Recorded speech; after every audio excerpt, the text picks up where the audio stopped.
Get ready to zoom in on a country whose story is so long, so layered, and so downright dramatic that it puts most epic movies to shame. I'm talking about China, one of the planet's great cradles of civilization, and it's got an ancient heart that's still beating strong today. Seriously, we're diving into an almost 5,000-year history here. Just pause and think about that for a second. Its roots are deep, sprouting up in the fertile basins of the Yellow River, or Huanghe and the Yangtze River, where farmers' settlements eventually blossomed into the first Chinese towns and national unions. And the earliest written records? It dates back to the 4th millennium BC. So let's get started, shall we? Okay, we can essentially break this massive story into 3 main acts, and we're starting with the first one, pre-Imperial China. This early period, which includes the Xia, Shang, and Zhao dynasties, was a bit of a political rollercoaster. Power was often shaky, often in the hands of religious leaders, and local governors had a lot of independence. But things really changed in 221 BC with the start of the Imperial China era. Enter Emperor Qin Shi Huangdi. He was the one who united the 7 Chinese kingdoms, conquering the surrounding territories, and effectively turning what had been a collection of squabbling states into a single, integrated country. He's so important that the name China actually derives from his dynasty, the Qin. And that's not all the Qin dynasty did. They also went full-on nation builder. They standardized the regional written scripts into a single national one and started building upon existing border fortifications, a project that would become the world-famous Great Wall of China. Oh, and lest we forget his eternal entourage, the famous Terracotta Army of over 13,000 warriors and horses, still guarding his tomb to this day, nearly 2,000 years later. Talk about an ambitious project. Now, for the next 2 millennia, China was ruled by a succession of powerful dynasties like the Han, Sui, Tang, Song, Yuan, Ming, and Qing. It was under their long reign that China became the undisputed powerhouse of the Asian continent. The Tang dynasty, which lasted from 618 to 907 AD, for example, is often called the Golden Age for its incredible advances in culture, governance, and technology. This was a time of epic invention too. Think about the early version of the printing press, paper, and even gunpowder, which alchemists first stumbled upon while searching for a medicinal elixir. You also can't talk about this era without mentioning 2 major moments of external influence. First up, in the 13th century, were the Mongols, led by Genghis Khan's grandson, Kublai Khan. They essentially swept across the territory, conquering the whole country and establishing their own dynasty, the Yuan. Later in 1644, the Manchus took over and established the Qing dynasty, which would sadly be the very last of China's imperial houses. Now fast forward to the 19th and early 20th centuries, and things get tough. China, though still powerful, was struggling to modernize. Then Western powers, particularly Great Britain, started making moves, most infamously with the Opium Wars, which lasted from 1840 to 1842 and 1856 to 1860. They flooded the country with the addictive drug, and the resulting military conflicts saw China lose territory, including the cession of Hong Kong to the British. Internal conflicts like the massive Taiping Rebellion didn't help either, claiming at least 20 million lives. This weakness was a real wake-up call, and eventually, the empire simply ran out of steam. So, in 1911, the Xinhai Revolution swept through, leading to the downfall of the Qing dynasty and the formation of the Republic of China in 1912, with Sun Yat-sen as the first president. And this signaled the third era in Chinese history, modern China. But political stability remained elusive. After Sun Yat-sen's death, a period of control by warlords followed. This chaos created the perfect environment for new ideologies to take root. And by 1921, the Chinese Communist Party, or the CPC, was founded in Shanghai. This set the stage for one of the most consequential rivalries in modern history, the Communists versus the Nationalists, first led by Sun Yat-sen and later by Chiang Kai-shek. The next few decades were brutal. There were purges like the Shanghai Massacre, a relentless civil war from 1931 to 1949, and the terrible Second Sino-Japanese War that happened from 1937 to 1945. Eventually, the nationalist government, despite reunifying the country for a time, lost the civil war. In 1949, everything changed. The communists were victorious and their leader, Mao Zedong, proclaimed the establishment of the People's Republic of China, or PRC. Meanwhile, the nationalist government, and about 2 million of their supporters, evacuated to the island of Taiwan, establishing a provisional government there. This split is, as you can imagine, still a massive political issue today. Mao's reign was marked by revolutionary changes and incredible upheaval, because early on they enacted laws promoting women's equality and banning arranged marriages, which was huge. But then came the disastrous Great Leap Forward, a campaign to rapidly transform the country's economy that led to one of the largest famines in human history, resulting in an estimated 30 million deaths.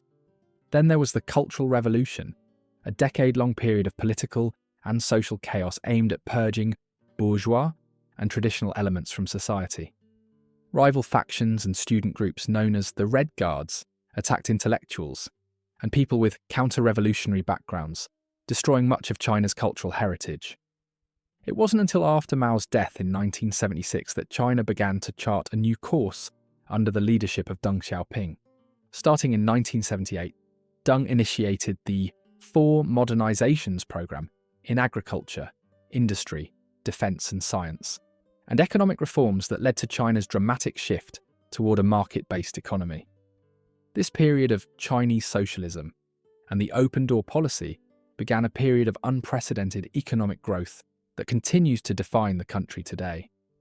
And there you have it, a massive, complicated history that takes us right up to the modern era, where China has cemented its place as a global economic giant. Next up, we're going to dive into the mind-blowing geography of China. You won't believe how diverse this landscape is. Honestly, China is so massive and so varied that calling it a single place is like calling a library a single book. In fact, its land area is about 9.6 million square kilometres, which is around 3.7 million square miles. And China's broad cultural diversity can be divided into different geographic fingerprints. These are regions so distinctive that the environment dictates everything: the climate, the soil, the crops, the homes, and the culture. So let's go on a cross-country road trip through these 8 unique regions, starting with the Yangtze Valley. This is the beating economic heart, defined by the Yangtze River and its massive web of tributaries. Life here is all about the water. Right next door is the southeast coast, including megacities like Shanghai. This area shares the Yangtze's watery wetlands vibe, but it gets a huge boost from the Pacific Ocean. The ocean's warm currents bring milder winters and tons of rain. And you know what that means for farmers? Abundance. They can often pull off 3 or more harvests every year, whether it's rice from the fields or shrimp and ducks from the aquaculture ponds. So, food surplus is basically the norm here. Next, tucked away from the coast, surrounded by towering, tough mountains, is the Sichuan Basin. This geographic setting creates a unique, mild climate and incredibly fertile soil, which means farmers here don't just get multiple crops annually, they get a diversity of specialty foods. That's why if you ever wonder why Sichuan food is so distinctive and spicy, it's the unique fingerprint of this protected basin. Now let's head north, where the environment is far more challenging. First, you hit the North China Plain. It looks flat and easy, but it's deceptively difficult. The gentle topography means it's prone to extreme flooding, and there's often no good place for the water to drain, creating marshes and shallow lakes. On top of that, the weather is highly variable, with extreme temperatures and common dust storms. The result? Farmers are lucky to get good harvests only 3 out of every 5 years. Truly, it's a tough, fickle environment. Even more extreme is the Loess Plateau. The signature feature here is loess, a fine wind-blown dust that has accumulated to depths of over 1,000 metres, or about 3,300 feet. While this loess is fertile because it's rich in calcium, the region is arid and the soil doesn't retain water well. This makes traditional farming incredibly difficult. You're talking about getting maybe 2 harvests every 3 years. Moving into the remote western and northern reaches, we find China's true geographic extremes. The Qinghai Tibetan Plateau is literally the roof of the world. It's brutally cold all the time, and because it sits in the rain shadow of the Himalayas, it's mostly arid. It's a harsh, non-tropical place, though in a bizarre twist, you can find rhododendron and even banana trees growing in the far south where the Indian monsoon hits. North of the plateau is Xinjiang, China's largest province, a land defined by vast deserts, massive mountains, and tiny oases. The south is dominated by the Tarim Basin, which is mostly taken up by the unforgiving Taklamakan Desert. The basin is framed by massive mountain ranges, the Kunlun Shan, Karakoram, and the beautiful Tian Shan, which separates the Tarim from the smaller, slightly wetter Yungar Basin to the north. Life clings to those small, scattered oases. Then there's the southwest uplands, dominated by rugged, highly eroded topography. It gets hammered with massive rainfall from tropical cyclones. The terrain creates numerous tiny, self-sufficient local niches, which is why this area is a fascinating mosaic of distinct ethnic groups, many of whom live across the borders in Southeast Asian nations as well. Finally, we head up to the freezing, ice-dominated northeast, historically known as Manchuria. Its signature features are the long, brutal winters and two large wetland areas. Despite the ice, this region is a national asset, economically vital thanks to its core resources of iron ore and coal. But a country isn't just mountains and rivers, it's people and power. Now let's talk about the structure that holds all of it together and the engine that drives a huge portion of the global economy, China's politics and economy. So get ready for a deep dive into the blueprint that runs the world's second largest economy. To understand China, you have to understand one thing. Unlike Western democracies, which operate on election cycles, China runs on planning cycles, meaning the entire economic and political direction of the country is decided by the Central Committee of the Chinese Communist Party, or CCP. This is the highest political body, composed of about 370 of the most powerful people in China. Every so often, these top leaders gather in Beijing for a week-long meeting, or a plenum, and their key planning tool is the 5-year plan, or FYP. This is the ultimate, detailed blueprint that spells out exactly what China wants to achieve for the next half-decade. It dictates the direction the leadership wants to go in, and aligns all state resources toward those predefined conclusions. For example, they're currently finalising the plan that will guide policies from 2026 through 2030. That's a 5-year commitment to a specific strategy. A powerful way to build a nation, right? And right now, China is navigating a really complex economic transition. Experts call it a two-speed trajectory. On the one hand, China is showing incredible momentum in its emerging sectors. You see strong exports and continued investment in new factories, especially in areas like electric cars and advanced technology. The country's overall trade surplus is a beast, on track to surge past $1 trillion in 2025, breaking its own previous record. This strength helped growth rebound earlier this year, supported by fiscal policies that saw private consumption contribute more than half of the GDP growth in the first 6 months of the year. But on the other hand, the traditional growth engines are subdued, creating major economic headwinds. The biggest anchor right now is the downturn in the real estate sector. This sector, which once accounted for a staggering 25% of China's economy, is struggling. And you want to know why? It's because apartment prices are down by as much as 40% in many major cities since their peak a few years ago.